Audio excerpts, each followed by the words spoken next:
ए देख देख गोटे बुढ़ा मौसा आसला। ଶଳା ଏ ବୁଢ଼ା ବାଳ କଥା କହିବାକୁ ଆସିଲା? ନାଇଁ ରେ ନେତ୍ରା ବୁଢ଼ା ଭଲ କଥା କହିବାକୁ ଆସିଛି। ଜେଜେ କୁଆଡ଼େ ବୁଲିବାକୁ ଯିବା ଯେ? କ'ଣ କିଛି କହୁନ କ'ଣ ପାଇଁ? ଭାଇ ଗୋଟେ କାମ କରିବା, ଆମେ ଚଢ଼ିଖୋଲ ବୁଲିବାକୁ ଯିବା। କ'ଣ କହୁଛ? ସମସ୍ତେ ବିଚାର କରି କହୁନ। ଆରେ ବାଳ ଏଇଟା ଚଢ଼ିଖୋଲ ନୁହେଁ, ଆରେ ସେଇଟା ପରା ଚଣ୍ଡିଖୋଲ। ତମ ଖାଲି ଡବଲ ମିନିଂ କଥା ବାଳ ନା। ଜେଜ ଚଣ୍ଡିଖୋଲ ଯେ ଯିବାକୁ ଖାଲିରେ ଯିବା, ଦୁଇ ତିନିଟା ଟୋକିକି ନେଇକି ଯିବା ନା। ଖାଲି କ'ଣ ଟୋକି ହେଲେ ଚଳିବ? ରସିଆନ ଟୋକି, ରସିଆନ ମଜା ନା। ଜେଜି ମୁଁ ତମ ସାଙ୍ଗରେ ବୁଲିବାକୁ ଯିବିନି, ତମେ ରସିଆନ କି ପର୍ସିଆନ ଟୋକି ନେଇକି ଯା। ତମେ ଖାଲି ଏମିତି ହଉଛ, ମୁଁ ଯିବି ନହେଲେ ବାବା ତମେ ମୋର କ'ଣ କରିଦବ କାଳେ।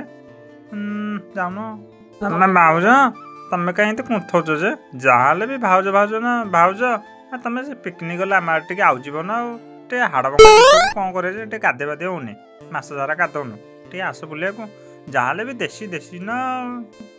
ଆଉ ଭାଇ ମାଲପାଣି ହବ ତ ସବୁ ଚାଲିବା ମିଶିକି ଯିବା। ଆଉ ଆରେ ପୁଅ ମାଲପାଣି ଦୂରର କଥା ହବ, ମାଲପାଣି ଆଜି ନହେଲେ କାଲି ଟିକେ ରସିଆନ ନେଇକି ଆସିବ। ଭାରି ଇଚ୍ଛା ତାଙ୍କ ପାଖରେ ବସିବାକୁ। ମାନେ କ'ଣ କହୁଛ?